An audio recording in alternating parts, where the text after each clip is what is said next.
And the Orlando Magic already disrupted their plan in the 2009 Eastern Conference Finals when they upset LeBron. Then the Boston Celtics disrupted their plan in 2010 when they beat LeBron in the second round of the playoffs. And Kobe Bryant disrupted their plan when... All right, welcome back to the show, everyone. Hope y'all are having a good day so far. So I had a couple of requests to check out this video. I've never heard of this channel, and this video just dropped very, very recently. So apparently it caught some wind here, but okay. So this is from a channel called Gary828 Sports Talk, 491 subscribers. So it's kind of a low-key channel, but the title is "The Real Reason Michael Jordan is Coming Back to the NBA." And I'm gonna be real. At first, I wasn't interested in this, but I did what I normally don't do because I decided I told myself, hey, I'm not gonna react to this one, but I am kind of curious what this has to say. I watched about the first 5 minutes of it while just like chilling in bed last night, and I was like, okay, stop it, because I think there's something to this. And considering that you guys were requesting that I react to this, there's got to be a reason. So just FYI, this time around, I've actually seen probably the first about 5 minutes, 4 to 5 minutes of this video. So after that, the other 30 minutes of this video, I have no idea what's gonna go on. So anyways, as I always do, I'm gonna link the original video down below in the description. If you guys like this one, I mean, considering that Gary here has 491 subscribers at the time of recording this, hey man, go subscribe over there. We could blow up his channel. I'm sure he'd appreciate it, make his day. But if you don't like it, obviously, don't do that. But yeah, it's gonna be there in the description for you guys down below. You'll see a list of channel members as well. I appreciate you all. I salute you. Thank you very much, especially after yesterday, man. Both of those videos got demonetized. Like, that's a rough day at work right there, when it's all, yeah. Anyways, I really appreciate you guys. Leave this video a like, it helps out a ton. It'll gain traction, and also that'll help Gary's channel in return. You know how we do things here. If we can help out somebody in this process, then it's great. Guys, let's do it. Saddle in, guys. This one might be a little long. Let's do it. The answer to the question everybody wants to know. LeBron, what's your decision? In this fall, man, this is very tough. In this fall, I'm going to take my talents to South Beach and join the Miami Heat. But we also know you three kings came down here to win championships. Not one, championships. Not two. LeBron, tell us about that. Not 2, not 3, not 4, not 5, not 6, not 7. Okay, so as you already know, it's been announced that Michael Jordan will return to the NBA to do commentary work in the 25-26 season. Yes, but sir. what I don't think a lot of people know is the actual reason why Jordan's coming back. And I haven't really heard anyone else speculating about this, but I believe the reason they're bringing Jordan back is to officially end LeBron James. Because LeBron James has turned out to be an experiment gone wrong. Now stick with it, guys, because at this point I was rolling my eyes and I'm like, I don't know about this video. Stick with it. Stick with it. LeBron James has gone rogue. Let me explain, and it will all make sense by the end of the video. At this point, I think it's best if we both go our separate ways. I don't understand. We don't like you. We want you to leave. Can't stand ya, Costanza. On my previous video, I mentioned how LeBron was part of a certain network, and that network controls the media. This network decides who's going to succeed and who's going to fail, whose voice gets raised and whose voice gets drowned out. Those who they choose are given certain assignments to follow, assignments to help carry out an agenda, and in return, they are given success, fame, wealth, power, influence, etc. This is why you often see untalented people at the top of their occupation. I mean, did anyone think that Amy Schumer was a successful comedian because she was actually funny? Right? Well, what's the term for this? Is it an industry plant? I think that's what the term is, where basically they just give you a free ride into the top of whatever it is, like in entertainment. Like for Schumer, it's comedy. and just give you a free ride right to the top. All the fame, all the glory. You're known as the biggest female comedian, and it's just like you came out of nowhere and we don't know where you came from. I feel the same way about Kevin Hart. Like, I feel like that was a made man right there.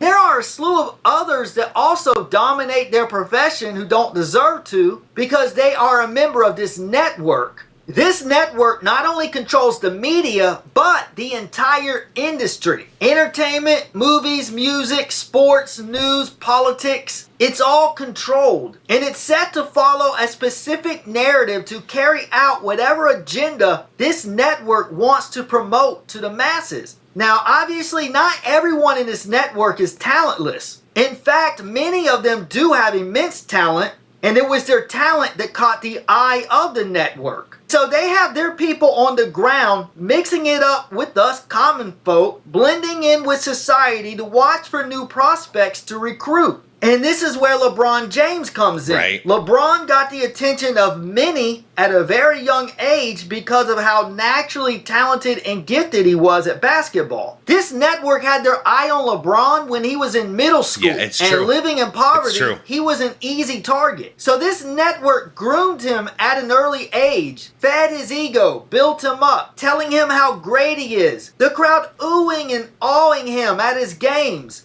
People praising him wherever he went. Yeah. He was already a local celebrity by age 14, 15. And to think about it, considering that he signed his $100 million deal with Nike at the age of 18, he was a made man from day one, you know? Okay. So I watched another 1 minute of this video and then I stopped because I was like, hey, this guy's kind of cooking. So let's see where this goes. And then the network put this kid on the cover of Sports Illustrated with the caption, "The Chosen One." High school junior LeBron James would be an NBA lottery pick right now. This kid is being set up by the network and doesn't even know it. Mm-hmm. Of course he's going to make it to the NBA and likely be a perennial all-star. But that's not what he's being set up for. He can accomplish that on just his raw talent alone. No, there's more to this. The network is not setting him up just to merely become a future NBA Hall of Famer. They are setting him up to surpass Michael Jordan, to surpass Kareem Abdul-Jabbar, to surpass Wilt Chamberlain. When the smoke clears, they need LeBron James to be universally acknowledged as the greatest living basketball player of all time. Now, if this sounds crazy to you, just think, if you're David Stern, and I'm not saying this is right at all. I'm not saying this is a good thing, but I'm saying this makes sense. Both can be true at the same time. All right. MJ's retiring at the end of the year, 2003, right? We all know it. This is his last year. His body's breaking down. It's over, right? It's officially over. We know it. We're losing Jordan. Jordan is the one who made this league. All this money, and it got as big as it did. Yes, always credit Magic, Bird, and Dr. J, but Jordan is the one who took it to this level. Now he's leaving. Kobe's in legal troubles too at this time. So what makes sense? Do you want what? Okay, the reality of what's actually happening now, where we're still saying that guy who retired 22 years ago was the greatest of all time. That's not what David Stern wanted. He wanted us to be watching the next great one, the one who's going to surpass Michael Jordan. So it makes perfect sense why they were grooming him for this job, and they basically made it so easy for LeBron to do this and accomplish it. They put it right in his lap. What they didn't expect was that he was going to continue to choke in the finals the way he did. You know, the door was wide open. He just couldn't go through it. So then what do you do? At that point, do you go back to Kobe? Do you look for the next one? What do you do if you're David Stern? I don't know. Because you shouldn't have done this to begin with. Which is why you've recently seen the GOAT acronym plastered everywhere. It has become ingrained in modern lingo. Yeah, it's like brainwashing. They needed LeBron to be accepted as the GOAT, the greatest of all time, so that he could become the influential figure to the youth that the network needs to help spread certain narratives to future generations. Yeah, think about it. The Chosen One, the King, and what's the biggest one? We Are All Witnesses. All of these things are supposed to make us want to tune in because we know we're watching something special. It makes perfect sense for a business like the NBA to do this. We should want to watch it. The thing is after 2011, like a lot of us stopped watching it because we're like, he just doesn't have it. No matter what, he just doesn't have it. So this network will catapult LeBron to the top of NBA hierarchy in exchange for him to help them lead whatever movement they want to push onto the masses. That was their goal, which is why they did everything in their power to bolster LeBron James up as much as possible. As I said, this network controls the entire industry, which includes the media and every professional sports league, including the NBA. Which is why the NBA helped LeBron as much as they could. LeBron was way behind schedule. He was... I don't know why. That just made me laugh. He was definitely way behind schedule, all right? Especially by 2011. Whoops. Supposed to already have a couple championships before he finally got his first one in 2012 against OKC. Yeah. And the only reason he even got his first ring in 2012 was because the NBA, remember as I just said, the network controls the NBA. So the network sent out the memo for the league to do everything possible to ensure LeBron finally wins his first ring. Therefore, the refs intervened and made bogus call after bogus call to alter the outcome of games and give the championship to LeBron and the Heat and snatch it away from Kevin Durant and OKC. Okay, the only controversial call in this series I really remember was end game. Kevin Durant was driving, trying to make a jump shot on the side of the rim, left side of the basket, and LeBron James hacked the hell out of him. And I remember clearly, even like Wilbon, I think he was commenting the game, and he was like, "That's a foul. Put KD on the line for 2 free throws." Blah blah blah. That's the only thing I really remember. But he said multiple, so I'm curious. I'm curious what he's found here. I will show you solid proof and break it down in just a minute. All right, let's go. But first, I want to finish explaining their motive, so when you see the clips for yourself, the bogus calls will make sense. Okay. The network had the refs intervene because had Kevin Durant and OKC won in 2012, it would have not only disrupted their plan to put LeBron over as the future GOAT, but it would have completely destroyed it. I agree. Dwight Howard... In my opinion, the 2011 loss against the Mavericks already destroyed it. But for the other half of the people out there, that had to have officially do it, right? At that point, the guy's 0 for 3 in the finals, and he's 0 for 2 in the finals with the super team after guaranteeing 8 championships with Miami. Like, it had to have been over at that point. So this was do or die for LeBron's legacy, per se. And the Orlando Magic already disrupted their plan in the 2009 Eastern Conference Finals when they upset LeBron. Then the Boston Celtics disrupted their plan in 2010 when they beat LeBron in the second round of the playoffs. And Kobe Bryant disrupted their plan when he won his 4th and 5th championships in those 2 years against the same 2 teams that LeBron could not beat. And it just came to my head here because of what he's saying. The idea that everyone has been saying for years, LeBron needs more help, and those are his fans, his supporters. LeBron needs more help. He needs more help. Get him more help. Doesn't that sound a little fishy after thinking about it like this? That it's almost like it's universally accepted that this is going on. The NBA is helping him win, and they're requesting more help for him to win. This fucked up is what this is. So not only was LeBron not held better than Jordan, But he wasn't even held as good as Kobe Bryant. Not even close. This threw a monkey wrench in their master plan, but it was still salvageable if they could get LeBron on track. But had Kevin Durant and OKC won the finals in 2012, as they should have, had the refs not cheated them, then Kevin Durant would also be held better than LeBron. That's true. He would have been 1-for-1 in the finals.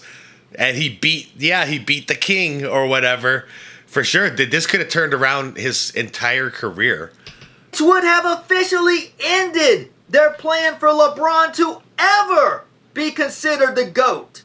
A prime 27-year-old LeBron James outstaged by a young 23-year-old Kevin Durant? That would... Whoops. Yeah, man. Look at KD's numbers, though. Straight up. Jokes aside. Dude. Would have been the final nail in LeBron's GOAT coffin. Yeah. And the league could not let that happen. After all, they set this plan in motion in the late 90s when LeBron was in middle school. Don't you think they're going to protect their investment? It's not every day that a young talent like LeBron James comes around. That's true. So, with all that in mind, take a look at these clips and tell me the referees are not blatantly cheating for LeBron James in the Miami Heat. Thanks for watching. Real quick, just wanted to remind you, if you liked the video, please hit that like button and consider subscribing. And if you'd like to help support... Gary's on the up and up. His subscribers have doubled since he released this video. Let's double it again, guys. The channel. And actually, okay, good. I did subscribe. Good. Okay, cool. This is cool. There's a PayPal link on the homepage. Any donation would be appreciated. Thank you. Now, as far as I remember, the officiating in Game 1 was actually pretty fair, and OKC won easily. Kevin Durant was pretty much unguardable. Look at what he was doing in Game 1. And by these clips, you can tell, yeah, he was a problem for LeBron James. Durant, fake, jumper, got it! Comes Durant to the basket, launches and fires it down for a three-point play. Durant for three, bang! Durant to the basket, lays it in. Durant again, knocks it down. 13 points in the fourth, and there's still 4.5 to play. Okay, this video is probably going to get demonetized. Just, once again, shout out to channel members. Thank you very much. I appreciate you all. Every video is getting demonetized lately. It's worth it, though. This is a cool one. All of those shots were in the fourth quarter. Durant already had 13 points in the first 7.5 minutes of the fourth quarter. Damn. And there was nothing Miami could do to stop him. No, he's torching Look him. at how effortlessly he was scoring. This is when the game was on the line, and this was when OKC put the pedal to the metal. OKC's strategy was to pace themselves. They wanted Miami to exert most of their energy the first 3 quarters. And then OKC was going to unleash on them in the fourth quarter, which is precisely what you see Kevin Durant doing in these clips. Man, and you guys, I forgot. I loved this OKC team so much. it was the perfect strategy. As you can see, Miami had no answer, which is why the refs had to start helping LeBron, because that was the only way to stop KD. Which brings us to game 2. Miami is up 96-91 with under a minute left in the game. Okay. Let's watch what happens. All right, game 2, 57 seconds. Down by Miami's got a 5-point lead. Wow, 5-point lead. Wade on the drive, splits, gets inside, pass to Bosh to the finish. Okay, good play. so Bosh scores to put Miami up by 7 with 53 seconds to go. Yeah. Should be easy for the superior Miami team to hang on. Yeah, as long as Reggie Miller's not on the other side, yeah. Let's see. You look at the spot for 3. Durant does attack the rim and scores quickly. Again, look how easy it was for Durant to score. Ooh, he's getting right over LeBron like it was nothing. Okay, see LeBron, yeah, not only that, LeBron was trying to shove him out of bounds here. Hold up. The rim and scores quickly. Again, look how easy it was. Yeah, look at that shove. It almost worked too. And then, yeah, Durant clear to sailing. score right over LeBron like it was nothing. OKC down 5, 50 seconds to play. Fisher on Wade, splits the defense, knocked away, D-Wade. Harden ahead to Cephalosha, back to Westbrook. Oh. Durant puts up a three, bang! Kevin Durant makes That was a wild two-point possession. OKC with the steal, and again, Oh, look how Durant close that steal. Look how close Bosch was. was unfreaking stoppable. I showed you what he did in the fourth quarter of game 1. I showed you what he did in the fourth quarter of game 2. This is how you perform in the finals. Kevin Durant is a killer. He's 23 years old here and emulating Michael Jordan, emulating Kobe Bryant, emulating Larry Bird. He should have been the face of the league. This is who Kobe was supposed to pass the torch to. Damn. All right, let's see the rest. I want to see how the rest of the series plays out. Okay, I mean, not how it plays out, but you know what I mean, as far as the breakdown goes. see on a 5-0 run in 17 seconds. Down 2 with 37 seconds to go. Miami ball. Now, let's see how LeBron responds. Okay, I don't remember this. LeBron brick 3. That's what's going to happen. I've seen it a million times. LeBron under pressure, bricking a 3. The pressure. Do it. Make the right play. There, that's a spot. That's his brick spot. Yep. Picked up by Cephalosha. Same thing he just did against Denver in the playoffs, like a year ago when he got eliminated? Yeah. Same spot. That's his go-to brick spot. Called by the Thunder. Game on the line. LeBron breaks a 3, and you want to tell me that LeBron James is better than Kevin Durant? And you want to call him the GOAT? Your team is up by 2. You're a terrible three-point shooter. I saw he was shooting 18% in this series from 3. That's the right play, LeBron, is to shoot an 18% chance shot that you don't even need. You need 2 points right now. That's all you need. 2 points. But you want to know why he really did it? Because he can't make free throws in the clutch, and that would have put him on a line in the clutch if he would have driven the basket. And then OKC probably would have won because of it. Let's be real. OKC down 2 with 12 seconds. And if you're commenting right now and saying like, oh, you don't know anything, Minecraft, blah, blah, blah. Why else would he shoot a 3 when they're up by 2 with that little time left on the clock? Why else would he shoot his lowest percentage shot? Think about it before you hate comment. To go in regulation. So naturally, they give the ball to Durant, which has been pretty much automatic unless this happens.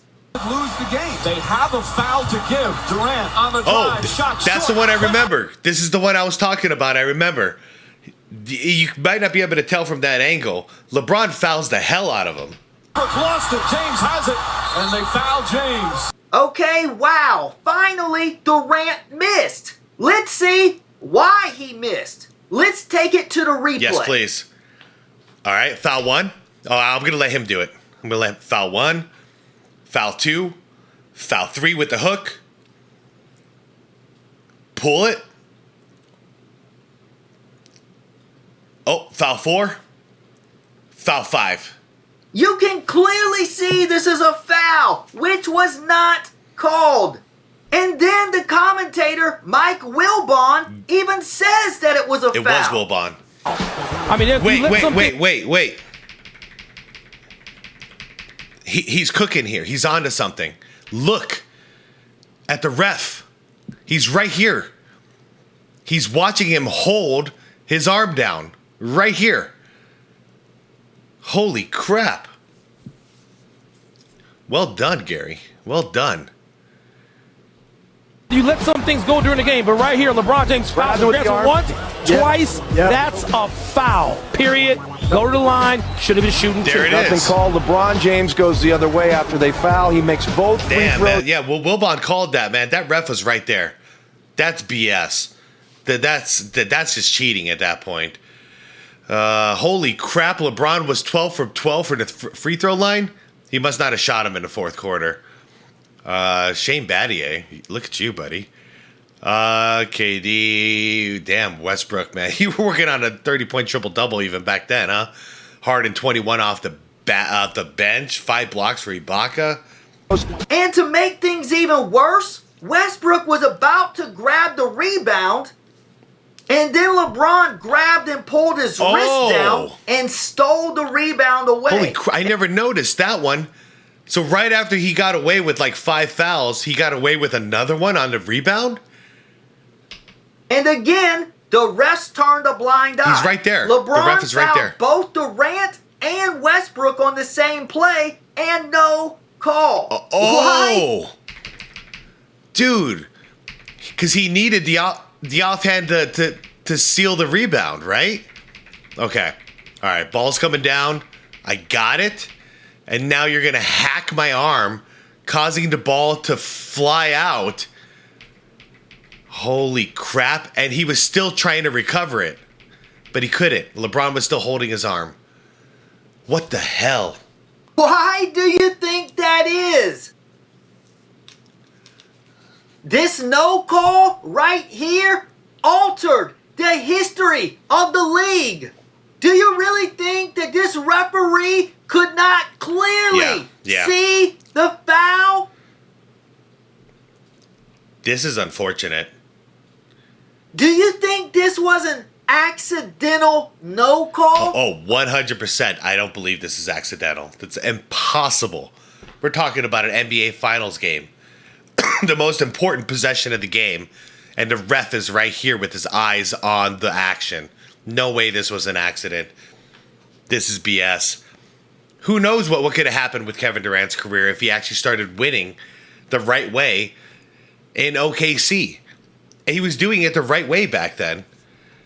A whole different timeline could appear if they would have actually just made these damn calls. Of course not. The league was helping LeBron to build his legacy and his fake GOAT Yeah, because case. this is do or die. If he loses this championship, it's 3 in a row. This is over. The conversation is over. Get him out of the conversation. If this had been called as it should have, this game would have went into overtime and KD would have dominated Miami just like he had been, and OKC would have been up 2-0, and there's no way in hell they would have lost this series. But of course, the foul was not called, and the series is now unjustly tied, which takes us to game 3, where we are going to have more egregious officiating. Oh, yeah, he behind. Oh, yeah, that should have been a 3. So here we are in the first half, and this was an OKC shot counted as 2, but you can clearly see is a 3. As you can hear, the studio analysts confirm. Oh, yeah, he behind. Oh, yeah, that should have been a 3. If this was the only questionable call throughout the game, it wouldn't be a big deal because I know mistakes can happen. But how do you explain this? As Wade goes baseline, never touched by Harden, but there's a foul called. Let's look at it again. As Wade goes baseline, never touched by Harden, but there's a foul called. Even the announcer says never touched by Harden, and he chuckles as he says there's a foul called. Yeah. Never touched by Harden, but there's a foul called. Oh, man. He put his hands up to... Oh, come on. Foul. Where is it? Nothing. Where's the foul? Second quarter, Kevin Durant, the 3 right over LeBron James. That's such a tough shot. And as you can see, Durant resuming in game 3 exactly where he left off games 1 and 2, effortlessly scoring against LeBron James, which takes us to the second half. OKC up 7 with 7 minutes to go in the third quarter.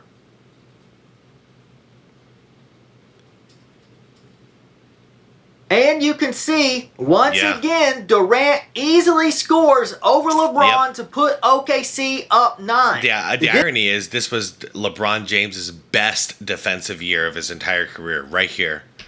This is not a fluke. OKC was better than Miami. Durant is better than LeBron. He's killing him. This was his 21st point in the game with 7 minutes to go in the third quarter. Yeah, he's torching him. Durant was unguardable. The only way to stop him was to call bogus fouls against him to force him to the bench. Yeah, Kobe even said back then he couldn't figure out Kevin Durant. He couldn't figure out how to stop him yet. He needed more time. And the turnover leads to an easy bucket for Miami.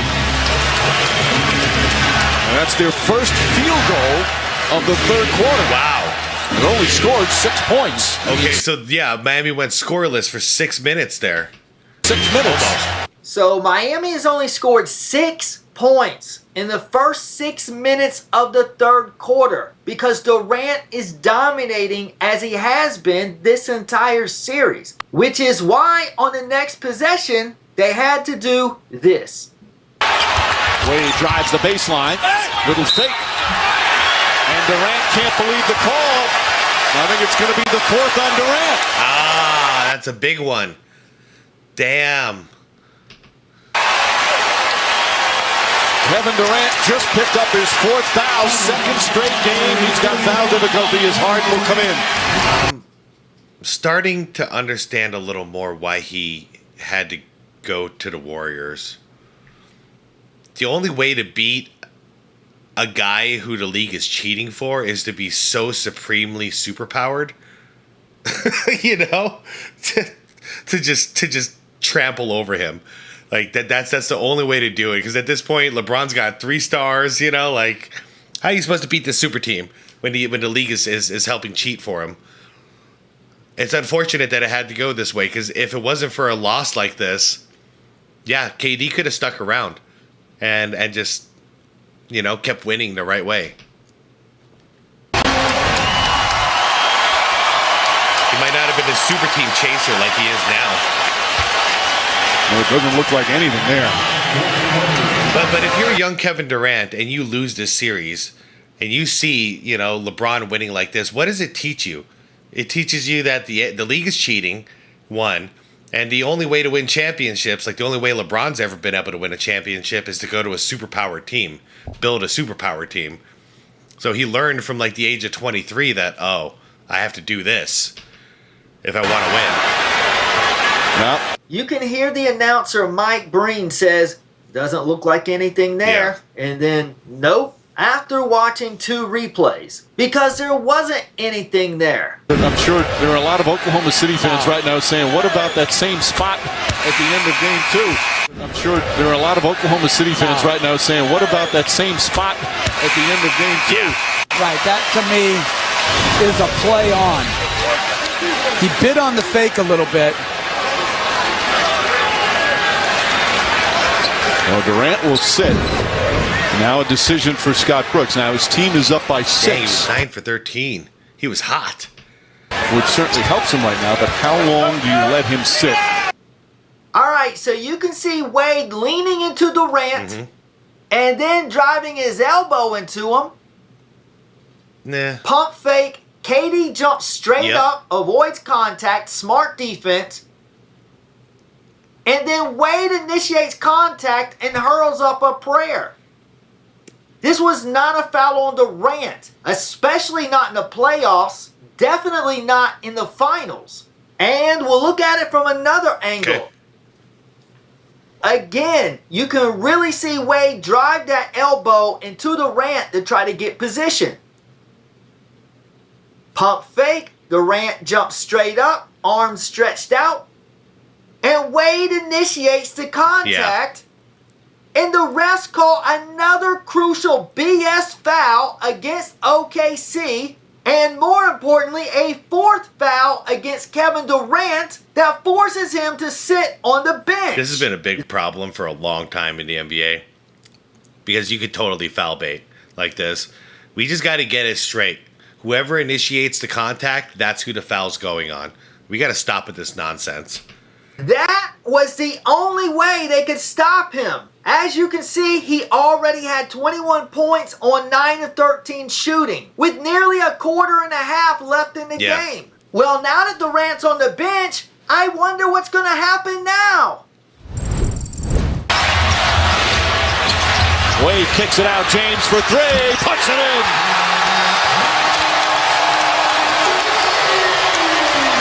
So with Kevin Durant on the bench, Miami goes on a 16-7 run and takes a 2-point lead near the end of the third quarter. Wow. And look how smug LeBron looks. He's so proud of himself. You can literally see him stifling that self-satisfied smirk. Oh. This guy can only compete when he has some kind of significant advantage. He clearly is not on Kevin Durant's level and could only get the lead when Durant was on the bench. And unfortunately, even when KD did come back into the game, he was never the same player. He played timid because he was afraid of getting more foul calls. So he couldn't play his game. It's like he had a mental handicap. And handicapped is just how LeBron likes his opponents to be. Right?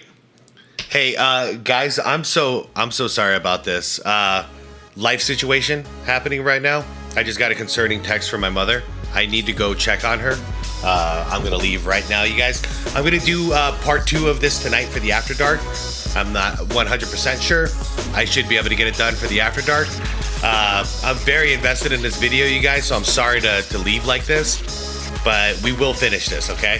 So links are down below if you want to check out the original channel. If you don't want to wait for me, go right ahead. You can watch the rest. However, mama takes priority. I got to go, everyone. Everyone, thank you so much for watching. I will see you in the comments, and I'll see you later tonight, okay? Don't worry, everybody. Everything's okay. I just got to go check out my mom, okay? She's my mom. I love her. All right, I'm out of here. Peace out. Be water, my friends.